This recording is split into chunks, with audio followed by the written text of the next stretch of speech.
Guys, welcome back to my YouTube channel. और आज मैं फिर से आपके लिए एक नई वीडियो लेके आया हूँ जिसमें मैं फ़र्स्ट रिव्यू देने वाला हूँ अपना MT-15 के बारे में। तो सबसे ज़्यादा एविएटेड बाइक थी जिसका सबसे ज़्यादा वेट था तुम लोगों को, और मेरी पूरी इंस्टाग्राम फीड आप लोगों ने कवर कर रखी है कि भाई MT-15 के बारे में बताओ। तो यार देखो, ये आपके सामने आ चुकी है बाइक, और ये सब पॉसिबल हुआ है हमारे रॉयल यामाहा की वजह से, जिन्होंने मुझे चांस दिया है कि फ़र्स्ट बाइक को मैं खुद रिव्यू कर पाऊँ। तो thank you so much to Royal Yamaha. और बेसिकली यहाँ पर इनके पास दो कलर्स हैं। एक तो आता है आपका ब्लैक कलर MT-15 में। I didn't know the technical term of this colour कि इसका टेक्निकली क्या नाम रखा है यामाहा ने। And the second one is this blue colour. Okay, so ये जो कलर है इसमें आपको नियॉन में कुछ ग्राफिक्स मिलते हैं, और ये जो हमारा MT-15 का the dark side of Japan का लोगो है, ये काफ़ी अच्छा लग रहा है। और आगे आप देखोगे तो दोनों एलॉयज़ पे आपको एक नियॉन स्टिकर रिंग मिल जाती है दोनों एलॉयज़ में। So this is the MT-15। अभी चलिए बात कर लेता हूँ इसमें क्या चेंजेस हैं। हालांकि मैं आपको एक चीज़ पहले क्लियर कर देता हूँ, ये बाइक R15 V3 का नेक्ड वर्जन है। सो ऐसा कुछ नहीं है जैसा इंडोनेशिया में आपको पता होगा अपसाइड डाउन फॉक्स हैं, तो इसमें तो सिंपल आपको जो हमारी ट्रेडिशनल फॉक्स हैं वही मिलेंगी फ्रंट में। और जो चेंजेस हैं वो बेसिकली यहाँ पर है। अगर मैं यहाँ पर चाबी ऑन करूँ तो आपको दिख जाएगा, ये हैं DRL हेडलैम्प्स जो कि पूरा एलियन की तरह फील देते हैं, और कहीं ना कहीं इसका फेस बम्बल बी से मैच होता है, बम्बल बी ट्रांसफॉर्मर्स की तरह। ओके, सो ये है हमारी DRL लाइट्स, और इसी के नीचे हमें एक प्रोजेक्टर लैंप मिलता है जो कि बेसिकली मेन लाइट है यामाहा की, जिससे आप रात को ड्राइविंग करते हो तो तब आपको ये हेल्प करेगी। इसके अलावा और कोई लाइट सोर्स नहीं है, पुराने LED इंडिकेटर्स नहीं दिए गए वहाँ पर, यहाँ पर ट्रेडिशनल बल्ब इंडिकेटर्स ही हैं। सो दे सकते थे यार LED लैंप्स, बट ठीक है, जिस हिसाब से बाइक सही टाइम पे इंडिया में लॉन्च हुई है, सो दिस इज़ ओके। मैं आपको एक ज़रूरी बात बता दूं, अगर आप ये वीडियो देख रहे हो तो आपको एक चांस है, आप जीत सकते हो GOPRO Hero 5 एक्शन कैमरा, बिल्कुल नया, और जो कि आप जीत सकते हो मेरे गिव अवे में पार्टिसिपेट करके। तो गिव अवे में पार्टिसिपेट करने के लिए आपको सिंपली जाना है नीचे डिस्क्रिप्शन में, और करना है मेरे इंस्टाग्राम अकाउंट को फॉलो, और मुझे करना है सब्सक्राइब। अपने यूट्यूब पे नीचे बटन है, तो सब्सक्राइब कर दो, मुझे इंस्टाग्राम पे फॉलो कर दो, और इस वीडियो को लाइक कर दो, और नीचे कोई भी रैंडम कमेंट कर दो। ये 4 स्टेप्स आप फॉलो करो और आप जीत सकते हैं GOPRO Hero 6। तो गाइस भूलना मत। और वैसे भी हमारे 15,000 सब्सक्राइबर्स हो चुके हैं, बहुत जल्दी हम 20 के या 30 के पाना चाहते हैं, तो प्लीज़ यार गोल अचीव करने में हेल्प करो। तो देन दिस, अगर मैं आपसे बात करूं तो यहाँ पर एयर विंड्स आपको मिल जाती है दोनों साइड में, और नीचे रेडिएटर ग्रिल है आपकी, बिल्कुल पुरानी अपनी R15 V3 की तरह ही है। और जो इसमें चेंजेस हैं, और V3 में सबसे बड़ा चेंज है वो ये है कि आपको इसमें मिलते हैं सिंगल चैनल ABS। सिर्फ आगे आपको ABS मिलेगा, पीछे नॉर्मल आपको डिस्क मिलेगी। और ग्राफिक्स की बात करें तो आपको MT-15 यहाँ पर टैंक पे लिखा हुआ मिल जाएगा, और शेप काफ़ी अच्छी है टैंक की। एंड देन यहाँ पर भी एक सिल्वर में लोगो है MT-15 का। सो ये आ गया फ्रंट रिव्यू। और जो सबसे ज़्यादा अट्रैक्टिंग चीज़ है, इसमें अट्रैक्ट कर रही है मेरे को, वो है यहाँ पर आपकी ग्रैब रेल्स। और गाइस, ये सिर्फ ग्रैब रेल्स आपको हेल्प नहीं करेंगी पकड़ने के लिए भी, बट स्टिल अगर कहीं आप बाइक को ड्रॉप करते हो तो मेरे को ऐसा लगता है कि ये किसी ना किसी हद तक इस पैनल्स को बचा लेंगी। सो ये चीज़ काफ़ी अच्छी है। और जहाँ तक बात करूँ सीट्स की, तो इस टाइम पे KTM की तरह ही कुछ सीट है इसकी, बट ये जो पोर्शन है ये काफ़ी आगे बढ़ा दी है इन्होंने। सो कंफर्टेबल ज़्यादा होगी ये बाइक। हीट अगर आप बाइक को ज़्यादा राइड करते हैं तो आपको ऑफ कोर्स ज़्यादा कंफर्टेबल रहोगे आप।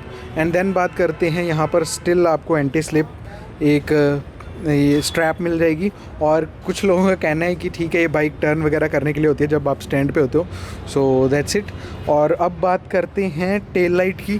सो टेल लाइट में हमें LED टेल लाइट मिली है रेड कलर की, और बिल्कुल पतली स्ट्रिप की। अगर आपको पता हो तो ZX-10R की भी टेल लाइट बिल्कुल सेम है, but as a naked bike में ये देख के काफ़ी अच्छा लग रहा है। और बीच में पियानो ब्लैक की फिनिश आ रही है आपकी बैक टेल में इसकी, और इसकी बैक टेल काफ़ी अच्छी है एज़ कम्पेयर टू V3। कुछ अलग है इसमें, ये जो बीच में दिया गया हुआ है। और पीछे की बात करें तो again this is the sari guard, जिसको इंडिया में हम बोलते हैं, या फुट गार्ड, कुछ भी बोल लो आप। And again the mud guard is here, और बीच में आपको एक मोनोशॉक मिल जाता है। एंड जो यहाँ पर आपको इंस्ट्रूमेंट क्लस्टर मिलता है वो सेम R15 V3 जैसा ही है, बट इसमें जो चेंजेस हैं वो ये हैं कि ये इन्वर्टेड है, मतलब आपको नेगेटिव कलर्स में दिखता है ये। तो बहुत अच्छा फील आ रहा है क्योंकि इसको कहा गया है कि डार्क साइड ऑफ जापान, सो उन्होंने थीम भी डार्क रखी है इसकी, सो दैट्स वाई। और सेम बिल्कुल वही फीचर्स मिलती हैं आपको यहाँ पर, ओडोमीटर, स्पीडोमीटर, फ्यूल गेज और ऊपर गियर शिफ्ट इंडिकेटर्स भी गियर बताएगा आपको कि कौन सा गियर है कौन सा नहीं, और यहाँ पर गियर शिफ्ट लाइट भी दी हुई है।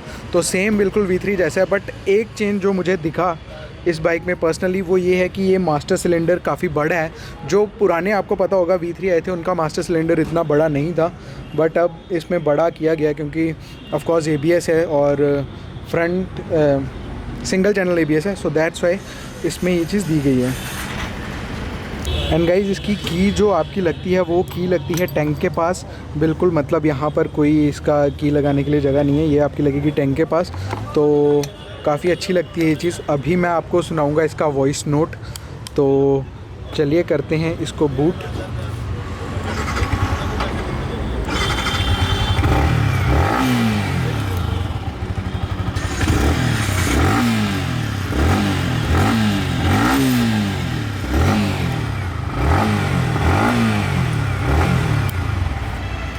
सो इसका वॉइस नोट काफ़ी हद तक V3 जैसा ही है, और जैसा कि मैंने आपको बताया कि इंजन दोनों में सेम है, सब कुछ सेम है, बस ये है आपका नेक्ड बीस्ट और R15 आपकी आगे फुल्ली फेयर्ड बाइक। सो मैं आप सभी को बता दूं इसकी हाइट के बारे में, तो इसकी हाइट काफ़ी ज़्यादा है as compare to R15 V3, और अभी जब मैं इसको बैठा हूँ इस पर तो टिप टोज हो रहे हैं, मतलब बीच में डिफरेंस रह रहा है, पूरे पैर नहीं लग रहे।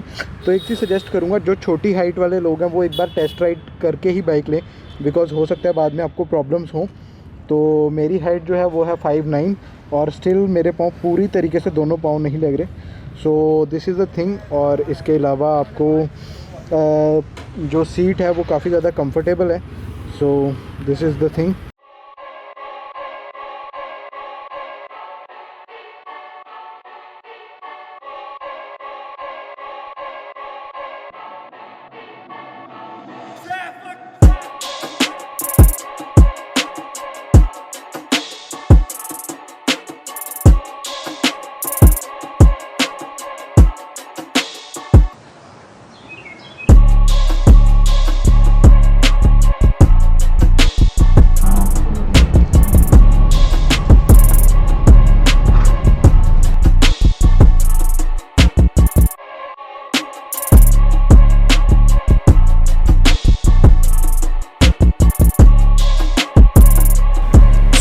Okay guys, this was the first review of MT-15 and जल्दी ही मैं इसे एक बार चलाना चाहूँगा। इवन मैं आज भी ड्राइव कर सकता हूँ, बट आज मैं अपना GoPro नहीं लेके आया, so that's why. But still मैं आपको एक चीज़ बता दूँ, मैंने कुछ और भी यूट्यूब चैनल्स देखे हैं जिनको देख के मुझे एक चीज़ पता चली कि एक बाइक काफ़ी ज़्यादा इनिशियल पिकअप काफ़ी ज़्यादा अच्छा है इसका, so for that thumbs up. और अगर आपको ये वीडियो पसंद आई हो तो लाइक और सब्सक्राइब करना बिल्कुल मत भूलिएगा। एंड इसके बाद मैं आपको इसका प्राइस बता दूं, तो ये बाइक आपको पड़ती है 1.37,000 rupees in India at showroom Delhi. So अगर आप बाद में आपको पता है 10 से 15% आपको RTO रोड टैक्स लग जाता है, सो अराउंड 1,50,000 या उससे अबव ही पड़ेगी आपको बाइक, 150 से अबव। हाँ, सो ये था MT-15 का सीन एंड आई होप कि आपको ये वीडियो पसंद आया होगा। So that's it for today's video. I hope you like the video. Don't forget to hit the subscribe button और लाइक करना बिल्कुल मत भूलिएगा।